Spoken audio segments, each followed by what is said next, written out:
आज तुम्हारा हाथ लगते ही सरदर्द एकदम दूर हो गया।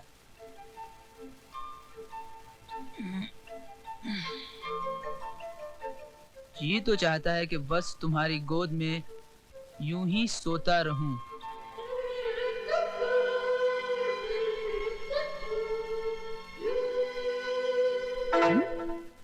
ए, तुम मौसी कहाँ गई?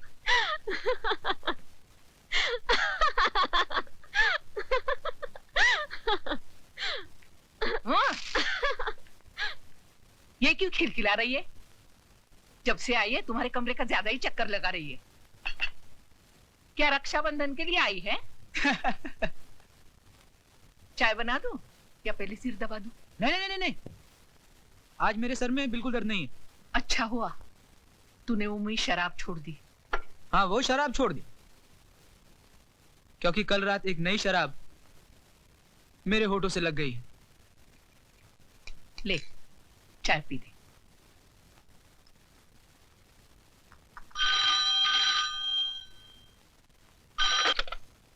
हेलो। हाँ राज, मैं प्रकाश बोल रहा हूँ। हाँ बोल, क्या बात है? यार एक मुसीबत आ गई है। डॉक्टर गंडोत्रा से बात करूं, यही ना? यार तुझे कैसे मालूम कि?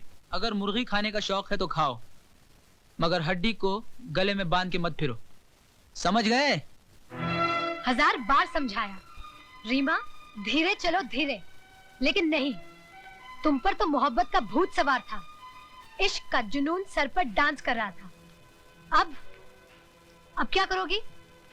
बुलाओ अपने आशिक को और पूछो उससे, कहाँ गई वो कस्में, वो वादे, वो प्यार की मीठी मीठी बातें। जब जमाना पूछेगा कि किसके पाप की निशानी है, तो क्या कहोगी तुम? नाम ले सकोगी उसका?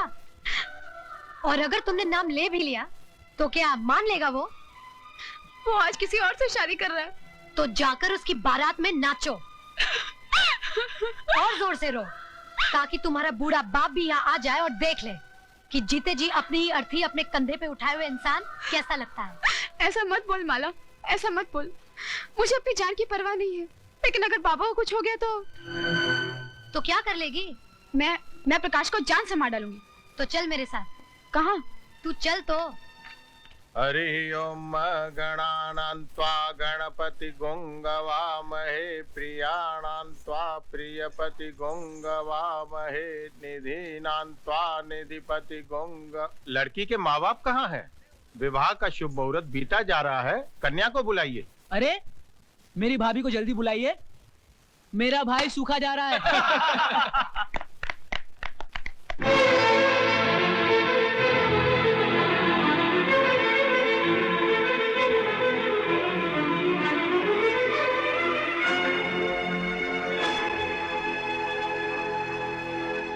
रीमा, जाके दुल्हन की जगह बैठ जाओ।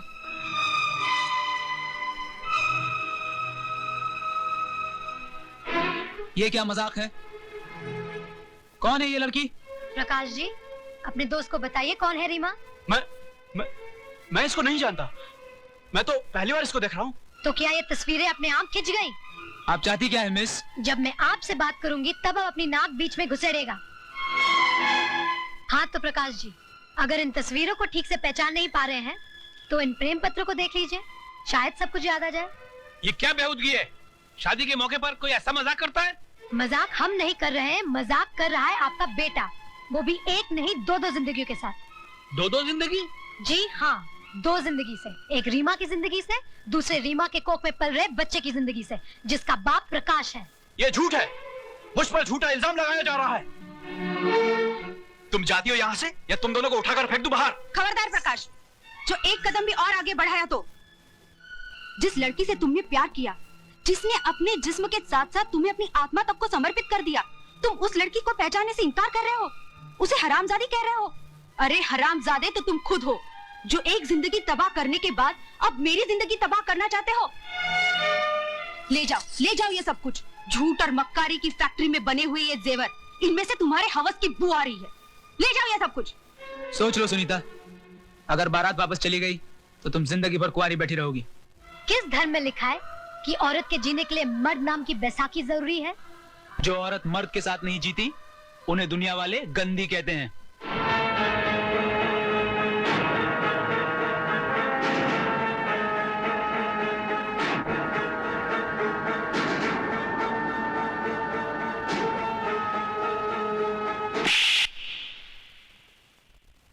जैसी औरतों को अगर दुनिया ने गंदी भी कहा तो हम उफ नहीं करेंगे, लेकिन तुम जैसे नामर्द को तो अपना दलाल भी नहीं रखेंगे। चलो रीमा।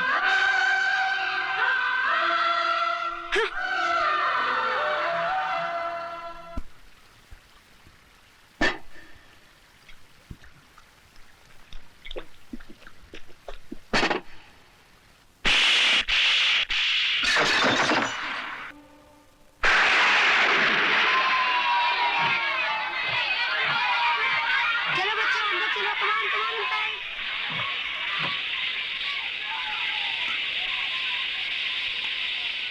राजू नॉटी बॉय चलो चलो अंदर।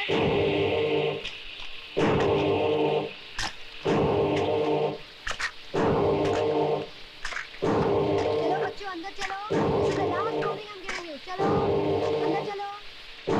आरती, come inside.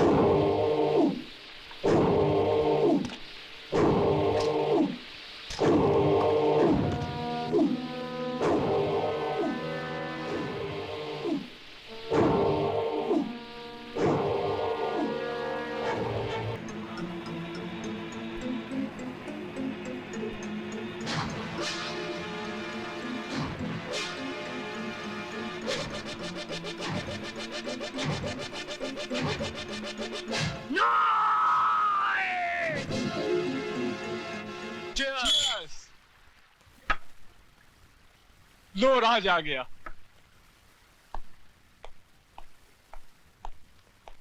राज, आज बहुत देर कर दी, कहाँ रह गया था? हिसाब बराबर करने में जरा वक्त लग गया। हिसाब? कैसा हिसाब? तुम शायद भूल गए, प्रकाश की शादी में एक लड़की ने मेरे मुंह पर तमाचा मारा था। हाँ तो? आज मैंने उसके मुंह पर ऐसा तमाचा मारा है कि अब वो जिंदगी भर सर उठाकर जी नहीं सकेगी।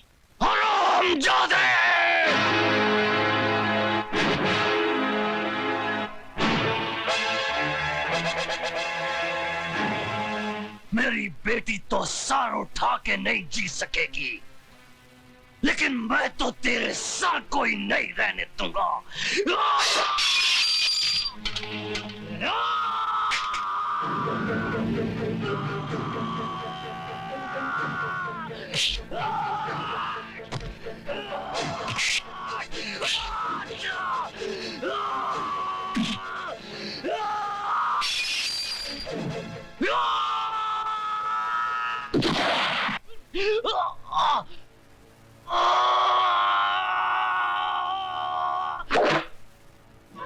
बाबा, बाबा, बाबा ठीक तो है ना बाबा? Arrest him. विनोद, छोड़ दे मुझे।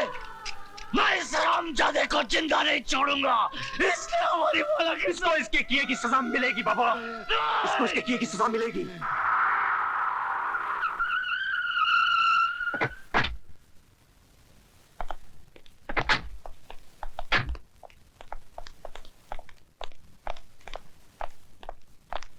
आइए।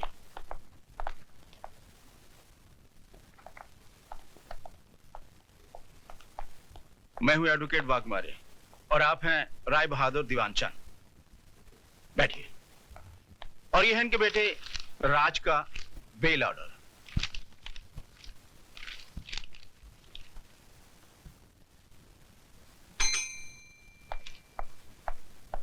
Yes sir. 324 वाले को ले आओ। Okay sir. चलो, साहब ने तुमको बुलाया। आइए राज साहब, आइए बैठिए।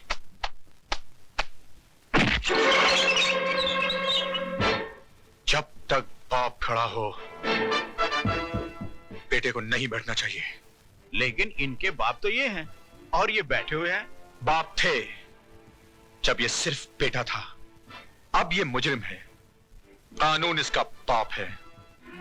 Just who do you think you are, Inspector Khan? I don't think. I know who I am. मैं भारत सरकार का सिपाही हूं, जिसे हक दिया गया है कि जो कानून की लकीर पर पांव रखे उसके पांव काट कर फेंक दो। इंस्पेक्टर खान, तुम्हें यह वर्दी सिर्फ इसलिए मिली कि तुम मुजरिम को गिरफ्तार करो, इसलिए नहीं कि तुम उसे सजा भी दो।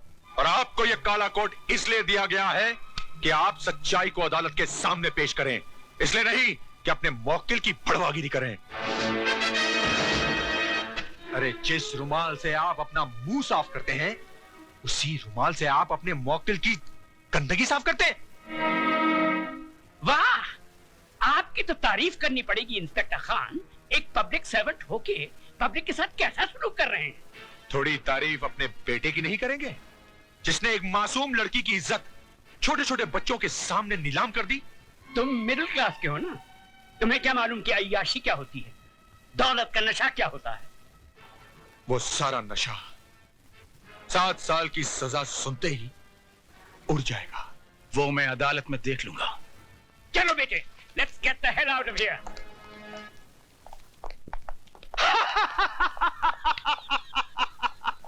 राय बहादुर उस चीज का इस्तेमाल कभी नहीं करता है जिस पे एक भी दाग लग गया हो तो उठा के फेंक दो अपने बेटे को। इस पे भी तो दाग लग गया है, फेंक दो। फेंक दो राय बहादुर, उठा के फेंक दो अपने बेटे को। उठाकर फेंक दो राय बहादुर, फेंक दो अपने बेटे को।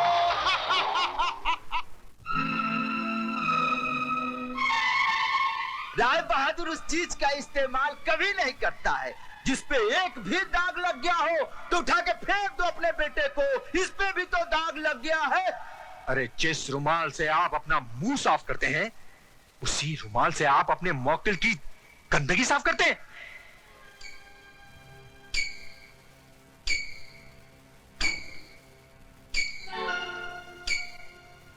बड़ी मलिक, चाय।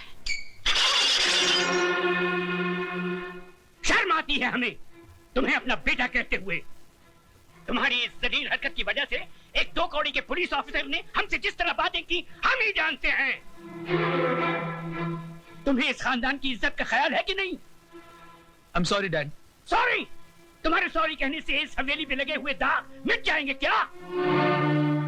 अरे जवानी इतनी ही भड़क रही थी तो खरीद लेते उस चीज को। यूं ही मुंह मारने की क्या जरूरत थी? गुस्सा थूक दीजिए बाबूजी, बच्चा है, गलती हो गई। इस गलती की सजा जानती हो तुम? 7 साल इसे जेल में चट्टी पीसनी पड़ेगी। इसकी आंखों की चमक और इसकी गालों की लाली बुढ़ापे के अंधेरे में बदल जाएगी। ऐसा कुछ भी नहीं होगा बाबूजी, अगर आप थोड़े ठंडे दिमाग से काम लेंगे तो। मतलब? हैसियत ही क्या है उस लड़की की? कौन है वो? गरीब, बेबस, बेसहारा। ऐसे लोग गला फाड़ फाड़ कर अगर सच भी बोलें तो दुनिया उसे झूठ ही मानती है। पुलिस वाले सबसे ज्यादा बात उसकी मानते हैं जिसके पास दौलत है। मगर ये काम आसान नहीं है बहू। FIR दर्ज हो चुकी है और दर्ज करने वाला पुलिस ऑफिसर कोई आम आदमी नहीं है। वो एक जिद्दी इंसान है जिसे ईमानदारी की बीमारी है। वो मर जाएगा मगर टूटेगा नहीं। तो फिर चोट वहां कीजिए बाबूजी जहां दीवार कमजोर हो। ज्ञानी करतार सिंह एक मामूली गैराज का मालिक है। उसकी जिंदगी गुजरी है टूटी फूटी कारों के बीच में। चमकती कार में सवार होकर जाइए और उसके कालिख लगे हाथों पर चंद चांदी के सिक्के रख दीजिए। 2 मिनट में उसकी आंखें चुंधिया जाएंगी। चलो तो फिर ये भी आजमा के देख लेते। यानी कि इंसान गलतियों का पुतला है। गलती ना करे तो वो भगवान बन जाए। एक गलती मेरे बेटे से हुई है और वो भी जवानी के जोश में। जवानी के जोश में हुई हो या दौलत के नशे में, गलती तो गलती होती है और हर गलती की एक सजा है जो इस मुल्क का कानून अदालत में सुनाता है। 2 खानदानों की बातें अदालत तक जाएं, हमारी और आपकी पगड़ी बाजार में उछाली जाए। हमारी पगड़ी तो आपके बेटे ने उछाल दी, अब आपकी पगड़ी की बारी है।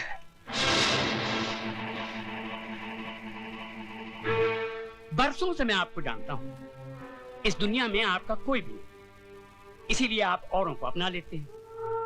ये लड़की भी आपकी नहीं, अनाथ है। धर्म, जात, खानदान किसी का भी तो कोई पता नहीं। मैं चाहता हूं कि अदालत और कानून के दांवपेच में न उलझकर हम कोई सीधा सा रास्ता अपना लें तो। जो रास्ता सोच के आए हो राय बहादुर, वो भी बोल दो।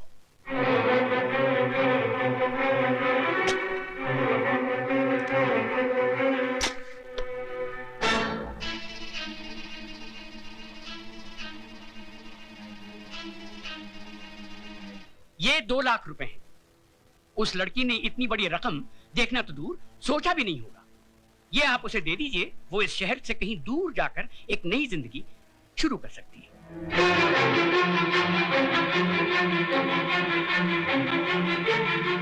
राय बहादुर, सुझाव तुम्हारा बहुत अच्छा है। जरा 1 मिनट यहीं ठहरना, जाना नहीं। 1 मिनट। हाँ,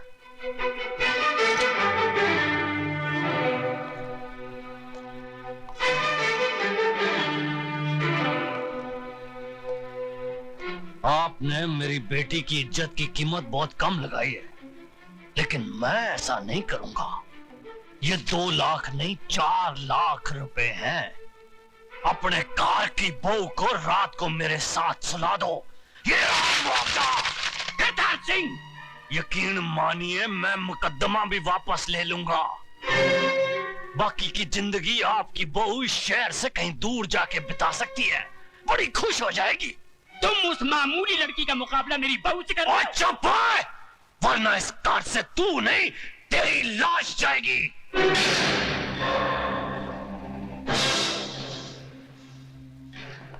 वो दौलत का जिन्ना जोर लगाना लगा ले।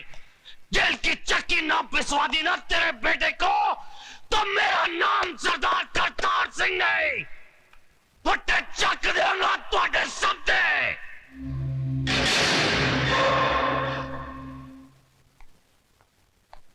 राय साहब, हिंदुस्तान की अदालतों में मुझे ज्ञान प्रकाश नहीं, माइक टाइसन के नाम से बुलाया जाता है। जिस तरह वो बॉक्सिंग रिंग में उतर के घूंसों की बौछार कर देता है, उसी तरह मैं अदालत में गंदे और अश्लील सवालों की बारिश कर देता हूं। आपके बेटे ने तो उसके कपड़े उतारने के लिए अपने हाथों का इस्तेमाल किया होगा, लेकिन मैं उसे अपने सवालों से नंगा करूंगा। रेप क्या है उसका मतलब मैं समझाऊंगा उसे।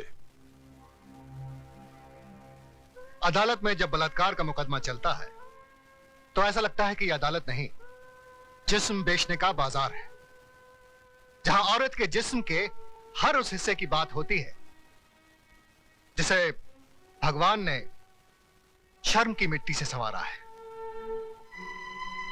माला, तुम सुन रही हो ना? आप बोलते जाइए। जानती हो कैसे कैसे सवाल पूछे जाएंगे? जब तुम्हारा बलात्कार हो रहा था तो तुम्हारी साड़ी कहां थी? जांघों के ऊपर या जांघों के नीचे? ब्लाउज कहां था? बदन पे था या उतार लिया गया था? रेप करने वाले के हाथ तुम्हारी जांघों पर थे या तुम्हारे स्तन पर? चुप कर वकीला, चुप कर। अगर मेरी बेटी से ऐसे गंदे गंदे सवाल पूछे जाएंगे तो नहीं चाहिए मुझे इंसाफ। लेकिन मुझे चाहिए इंसाफ। क्या पूछेगा वो वकील? यही ना कि उस लड़के का हाथ कहाँ था, जांघों पर या छाती पर? छाती क्या होती है वो मैं उसे बताऊंगी। यह है छाती, जिसका दूध पीकर हर मर्द की छाती चौड़ी होती है। इसे कहते हैं स्तन। अगर अपनी माँ का दूध पीते वक्त ठीक से न देख सका हो तो मैं उसे दिखाती हूँ। मैं औरत हूँ और मुझे फक्र है कि मैं वो काम कर सकती हूँ जो दुनिया का कोई भी मर्द नहीं कर सकता। अपने जिस्म में एक नए इंसान को जन्म दे सकती हूँ। अपनी छाती का दूध पिलाकर उसे बड़ा कर सकती हूँ, जो आगे चलकर राम या रहीम बनेगा। शाबाश माला, शाबाश। अगर हिंदुस्तान की हर औरत तुम्हारी तरह बेखौफ हो जाए तो इस समाज में औरत को वही दर्जा मिलेगा जो उसे मिलना चाहिए। शाबाश।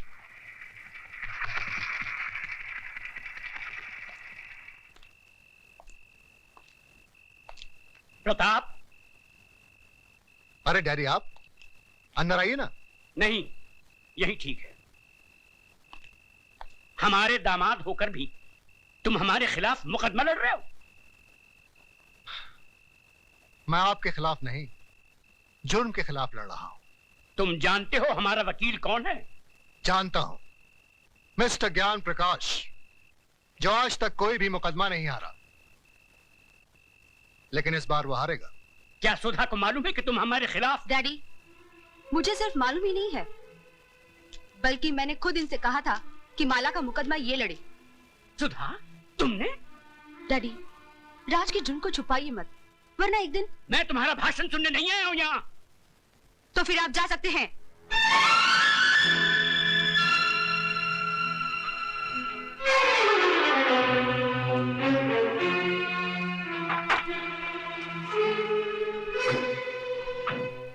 माय लॉर्ड, आज इस अदालत में एक बलात्कार का मुकदमा आया है। बलात्कार यानी कि एक लड़की के साथ जबरदस्ती करके उसकी इज्जत को लूटना। मेरी राय में ऐसे अपराधी को गोली मार देनी चाहिए।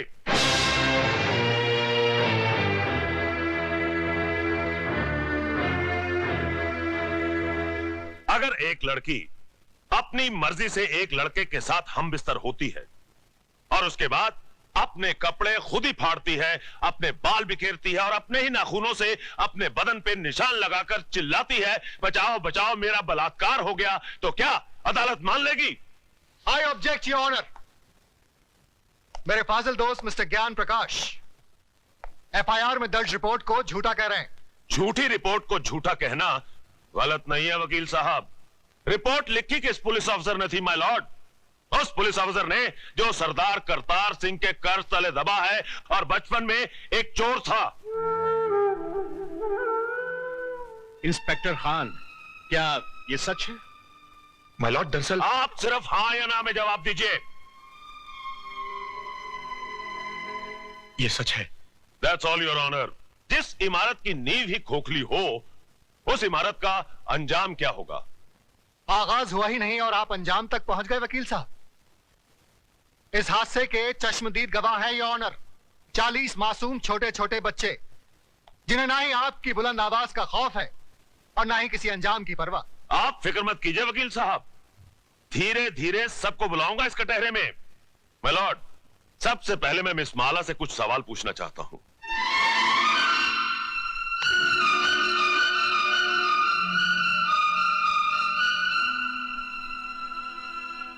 मिस माला, आपका यह कहना है कि मेरे मुवक्किल मिस्टर राज ने आपके साथ बलात्कार किया, लेकिन मेरा यह कहना है कि आप अपनी मर्जी से उनके साथ हम बिस्तर हुई और उसके बाद उन्हें बदनाम करने के लिए आपने उन पे इल्जाम लगाया कि उन्होंने जबरदस्ती आपकी इज्जत ऐसा लूटी। धंधा आपके खानदान की लड़कियां करती होंगी, मैं नहीं करती। You bloody! खबरदार, जो एक भी लफ्ज गलत बोला तो आपको शर्म नहीं आती अपनी बेटी जैसी लड़की से ऐसी बात कहते हुए? मिस माला, ये मंदिर नहीं जहां पर वचन किया जाए, ये अदालत है जिसमें एक मासूम की जिंदगी का फैसला होने वाला है।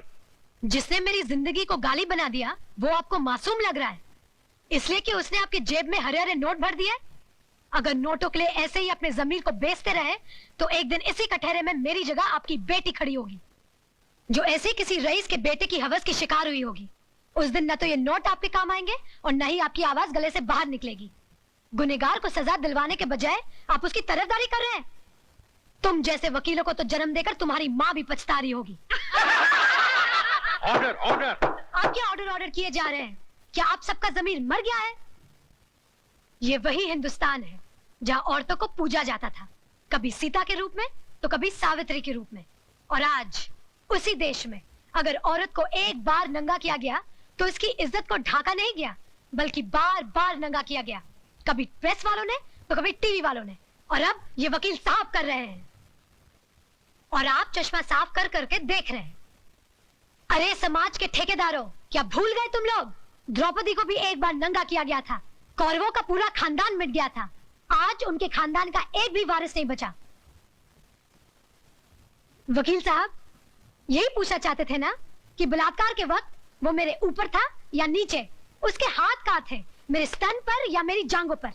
बंद कर दीजिए तमाशा, अपनी घर की बहू बेटियों को बेइज्जत करने का ड्रामा बंद कर दीजिए। कहीं ऐसा ना हो कि आज की औरत शर्म की दहलीज पार कर जाए। इस अदालत में कल जो मुकदमा आएगा वो ये नहीं होगा कि एक लड़के ने एक लड़की का बलात्कार किया, बल्कि ये होगा कि एक लड़की ने एक लड़के का बलात्कार किया। सिर झुकाए ये खड़ा होगा, ये मैं नहीं। Order order! The court is adjourned. ये लड़की है या किसी देवी का अवतार? अरे पिछले 30 साल में मैंने बड़े से बड़े धुरंधर वकीलों को अदालत की धूल चटवा दी, लेकिन इसने मुझ जैसे पहाड़ को अपने पैरों तले रोन के रख दिया। मगर आप तो अपने आप को माइक टाइसन कहते थे। माइक टाइसन को भी कोई मर्द नहीं पछाड़ पाया था। अरे उसे भी पछाड़ा तो एक मामूली सी लड़की ने। मगर अब हम क्या करें ये तो बताइए। इससे पहले कि कल सुबह जज अपनी कुर्सी पर बैठे, माला को इस दुनिया से उठवा दीजिए।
और सरदार करतार सिंह तोड़े फटे चक देगा। क्या रहा है बहादुर पैर के टकेलू। मिलोड, पिछले 30 सालों से मिस्टर ज्ञान प्रकाश इंसाफ के इस मंदिर की चौखट पर अपना माथा टेकते आए हैं, इस देवी के चरणों में श्रद्धा के फूल चढ़ाते आए हैं, क्योंकि ये अब तक हर मुकदमा जीतते आए हैं। लेकिन आज जब पहली बार इन्हें शिकस्त की हल्की सी झलक दिखाई दी तो ये बौखला गए। इंसाफ के इस मंदिर से इनका विश्वास उठ गया, इस देवी में इनकी श्रद्धा टूट गई और इन्होंने अपने हाथों में इंसाफ के तराजू की जगह दौलत की तलवार उठा ली। मेरी मुवक्किल माला को इस दुनिया से उठाने का फैसला कर लिया, उस पर कातिलाना हमला करवाया। अगर यकीन नहीं आता मिलॉर्ड तो आप खुद ही देख लीजिए माला के जिस्म पर पड़े हुए जख्मों के ये निशान। मैं अपने फाजिल दोस्त से यह पूछना चाहूंगा कि अगर इस मुकदमे का फैसला अदालत के बाहर ही करना था तो इस अदालत में आने का ढोंग क्यों रचाया जा रहा है? जब इन मासूम बच्चों के बयान के बगैर इस मुकदमे को अंजाम तक पहुंचाया जा सकता है तो फिर इन्हें क्यों बुलाया गया है? अगर ताकतवर अपनी ताकत के जोर पर ही मुकदमे का फैसला करवा सकता है तो यह अदालत क्यों बनाई गई है? अगर गरीब और बेबस को इंसाफ नहीं दिया जा सकता तो बंद कर दीजिए यह अदालत। रुक जाइए जज साहब, आप अपना फैसला सुनाएं, इससे पहले मैं आपसे एक सवाल पूछना चाहती हूँ। पूछो।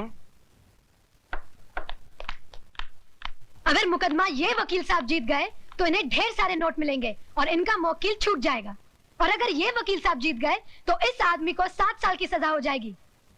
दोनों ही सूरतों में मुझे क्या मिला? कानून ने मेरे साथ क्या इंसाफ किया? जो इंसान कानून की मर्यादा को तोड़ता है कानून ही उसे सजा देता है। मर्यादा मेरी तोड़ी गई है, कानून की नहीं।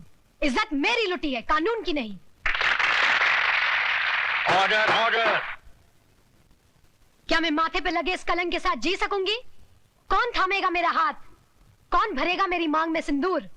किसके नाम का मंगलसूत्र मैं पहनूंगी अपने गले में? अरे इस देश में तो सीता माँ को भी अग्नि परीक्षा के बाद माफ नहीं किया गया था, फिर मैं तो एक मामूली सी लड़की हूँ। हर लड़की बचपन से एक ख्वाब देखती है कि एक दिन उसकी बारात आएगी, उसका राजा घोड़े पे सवार होकर उसे ब्याह कर डोली में ले जाएगा।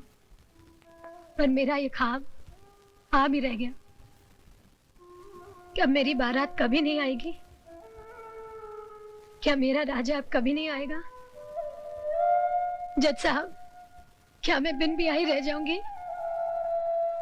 क्या मैं बिन ब्याही रह जाऊंगी?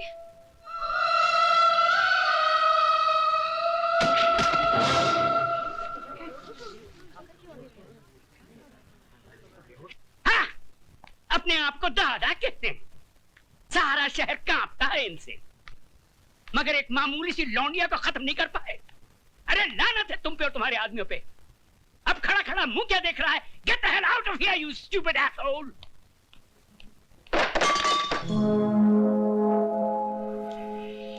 कौन है वहां? सामने आओ वरना गोली मार दूंगा। तुम किस किस को गोली मारेंगे साहब? एक गुनाह को छुपाने के लिए और कितने गुनाह करेंगे? पूरा शहर तुम्हारे नाम पर थूक रहा है, पूरे शहर को मिटाएंगे। साहब, इंसानी बने रहना, भगवान बनने की कोशिश मत करना, वरना वो ऐसा मिटा देगा कि ना तुम जी सकोगे ना ही मर सकोगे। तुम्हारी ये मजाल कि हमारे सामने जबान खोलो। 40 साल लगे साहब, 40 साल, तब जाके जबान खुली है। पैसों से बहुत बड़े हो गए लेकिन इंसान छोटे रह गए। कौशल्या, तुम्हें तमीज नहीं मालिक से कैसे बात की जाती है? तुम तमीज सिखाओगी मुझे? जिसने तुम्हारे मर्द को पैजामे का नाड़ा बांधना सिखाया है? अरे बहू, जब घर में आग लगी हो तो पानी डालकर उसे बुझाया जाता है, लेकिन तुम उस आग में तेल डाल रही हो। अगर इसी रफ्तार से तेल डालती रही तो कुछ ही दिनों बाद यहाँ हवेली नहीं शमशान घाट होगा। इनफ इज इनफ, नमक हराम, दफा हो जाए यहाँ से। और खबरदार जो फिर इस दहलीज पे कदम रखा। फिक्र मत करो साहब, तुम्हारी दहलीज पर पैर तो क्या, उस पर थूकूंगी भी नहीं। दोनों तरफ के गवाहों के बयानात सुनने के बाद और तमाम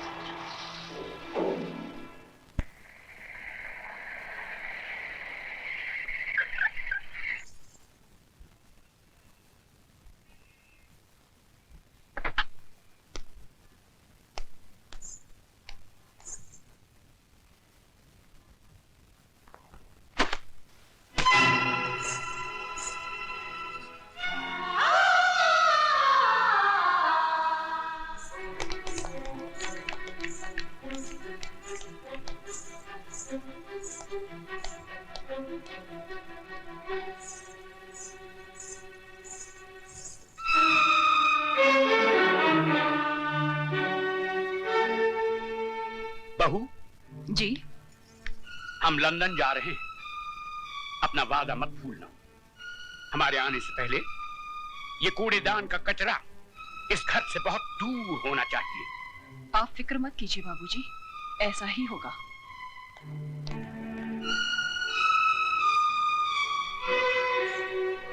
ओ महारानी, वहां कहाँ चली? जी मैं। रामू, जी मैम साहब। इनको जरा इनका महल दिखा दो। मुझे महल नहीं, मुझे मेरे पति के चरणों में जगह चाहिए। ओए होए, सती सावित्री की बात तो सुनो।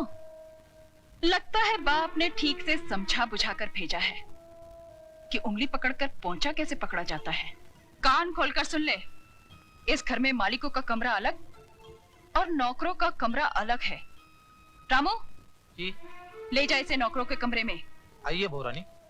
खबरदार जो इसे किसी ने बहुरानी कहा, ये नौकरानी है, सिर्फ नौकरानी। शारदा, ये क्या कर रही हो तुम? ऐसा सलूक थोड़ी किया जाता है। तुम चुप रहो जी। खबरदार जो तुमने इसकी तरफदारी की तो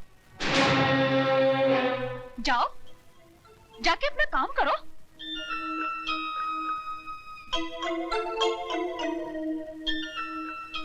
ए, मैंने तुझसे क्या कहा, सुना नहीं क्या?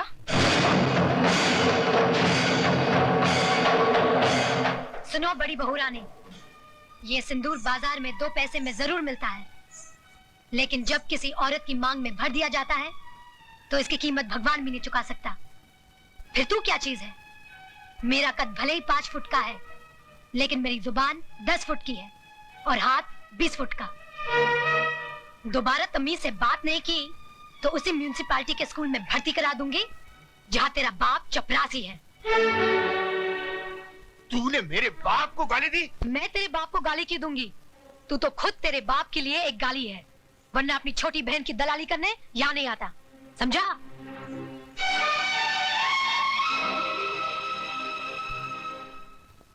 अयो स्वामी, आज खुशी का दिन है, फिर आपका बैटरी काय को डाउन है? ओए खोत्या, जिस बाप की एको एक बेटी उसके जिगर का टुकड़ा उससे दूर हो जाए तो रोएगा नहीं तो क्या भांगड़ा करेगा? देखो दारजी, हॉर्न का वायर ब्रेक में मत घुसाड़ो। अरे हमारा बहन कितना बड़ा घौर में शादी करके गया है। ओए ये भी कोई शादी थी? मेरी बच्ची की ख्वाहिशें उसके दिल में ही रह गई। कैसे कैसे ख्वाब देखे थे उसने। बैंड बाजे के साथ उसका दूल्हा घोड़ी पे सवार होके बारात लेके आएगा, हजारों लोग उसके ब्याह में शरीक होंगे। इतना शोर ना शनाई, ऐसे बिना हुई बच्ची जैसे टोली में नहीं आरती में जा रही हो। दारजी, सदियों से माँ बाप के घर से बेटी ऐसे ही विदा होती रही है। आप तो सिर्फ दुआ कीजिए कि उस घर में खुश रहे।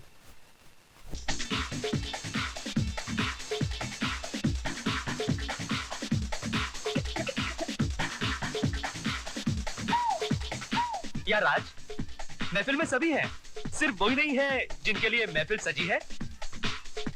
सुरेश, जूतों को पैरों में पहना जाता है, सर पर नहीं रखा जाता। अच्छा राज, हम चलते हैं, रात काफी हो गई है, फिर तुम्हारी सुहागरात भी है। हमारा शेर सुहागरात नहीं, सुहाग दिन मनाता है। और वो तो ये कब का मना चुका है, ये बात सारी दुनिया जानती है।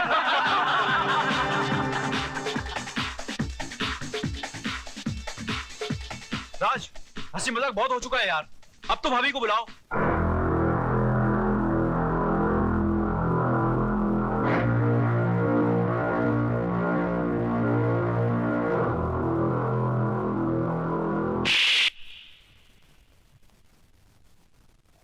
दोबारा उस 2 टके की लौंडिया को अगर भाभी कहा तो जान से मार दूंगा।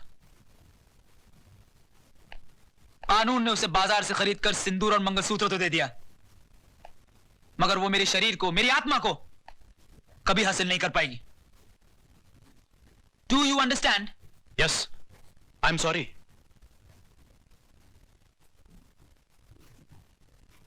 Then drink and dance.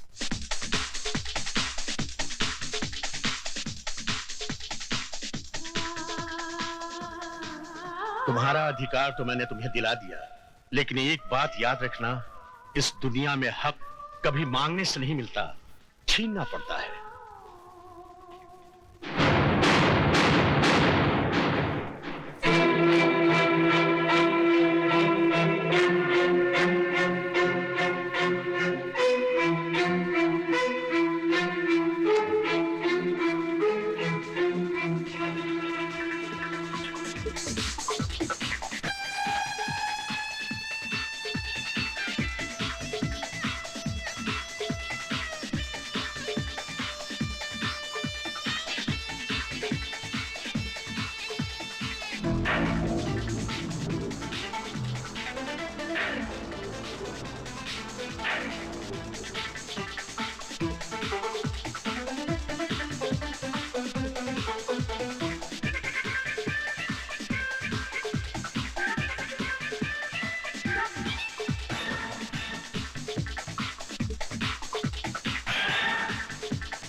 तुम यहाँ क्या करने आई हो?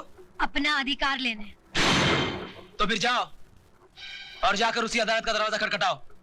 जज साहब, सिंदूर और मंगलसूत्र के साथ साथ मुझे पति का शरीर भी दिलवा दीजिए।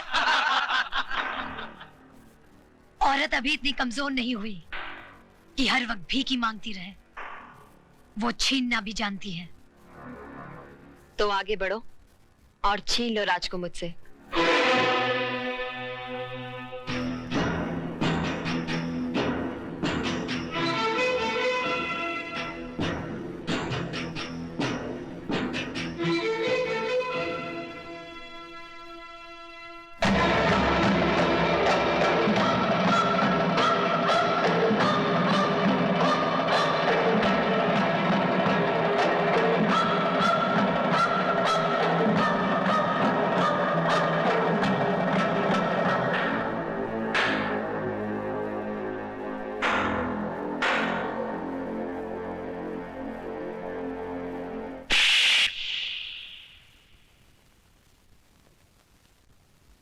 क्यों?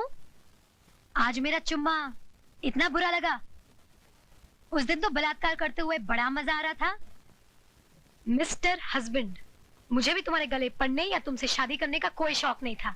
गौर से देख लो मुझे। मैं हिंदुस्तान की अदालत की वो मोहर हूँ जो तुम्हारे माथे पे लगा दी गई है कि मैं तुम्हारी पत्नी हूँ और तुम मेरे पति। जब तक मेरी मांग में सिंदूर और गले में मंगलसूत्र है, दुनिया तो क्या, भगवान भी तुम्हें मुझसे अलग नहीं कर सकता। बहुत हो गया, बंद करो ये नाच गाना, वरना सबको धक्के मरवा के निकलवा दूंगा यहाँ से। ओए पुत्र, हम तुम्हारे बाप की तरह हैं और बाप से आप कह के बात करते हैं, वरना सारा ताप निकाल दूंगा। लेकिन ये कोई तरीका नहीं है इस तरह किसी के घर में घुसने का। तरीके तो कई और हैं मिसेस रमेश, लेकिन क्या करें, मजबूर हूं। कोर्ट ने हमें सिर्फ इतना ऑर्डर दिया है कि मैं माला की देखरेख करता रहूं। For now. तो ठीक से देख लीजिए, आपकी गुड़िया ठीक है या कहीं से टूट गई है? ओ बीबी, अगर हमारी गुड़िया गलती से भी जरा सी टूट गई ना, तो तुम सबको मैं ऐसा तोड़ूंगा, जिंदगी भर जोड़ नहीं सकोगे। दार जी, आप फिक्र मत करो, मैं बिल्कुल ठीक हूँ और इन्हें ठीक करना भी जानती हूँ। वैसे नमूना नंबर 1 तो दिखाई दिया है, धीरे धीरे बाकी के नमूने भी दिखा दूंगी। बोले सोनिहा।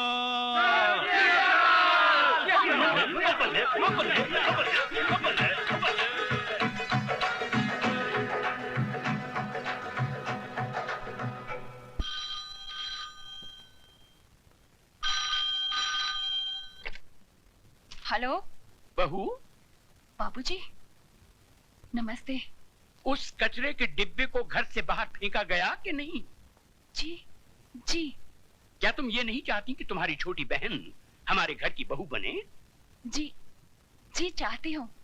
तो फिर हमारे आने से पहले उस गंदगी को हमारी हवेली से दूर कर देना। कर दूंगी बाबूजी। गुड।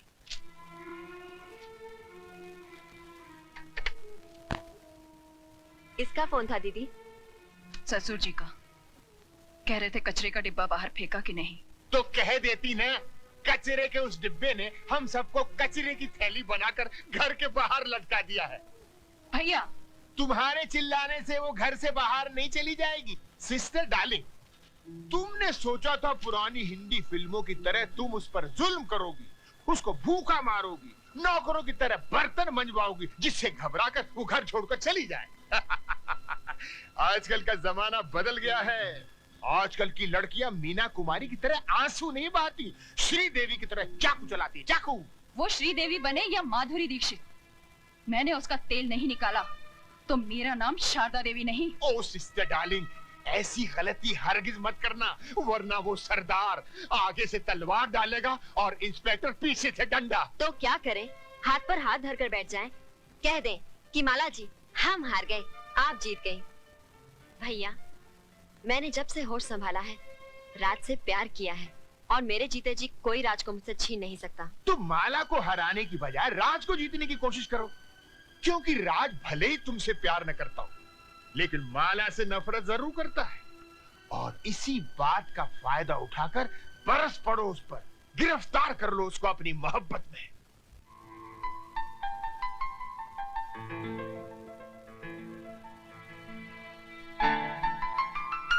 ऑफिस जा रहे हैं? तुमसे मतलब? मतलब तो है, मैं आपकी बीवी जो हूँ। मैं नहीं मानता तुम्हें अपनी बीवी।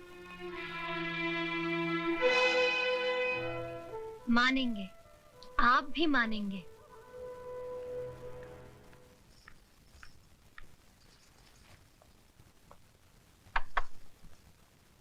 क्या मैं अंदर आ सकता हूँ? रमेश भैया, आप? अरे जीती रहो, सदा सुहागन रहो।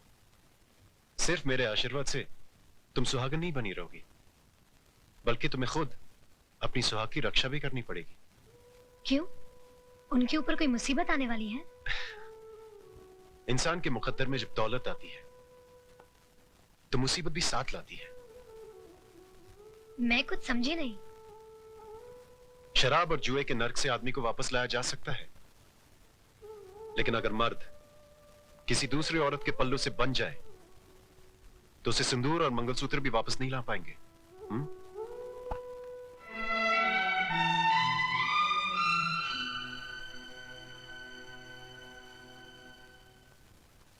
जिया बिनु देह नदी बिनु बारी, तैसी नाथ पुरुष बिन नारी। माता सीता कहती है, जिस तरह जीवन के बिना शरीर है और पानी के बिना नदी है, ठीक उसी तरह पुरुष के बिना नारी का जीवन है।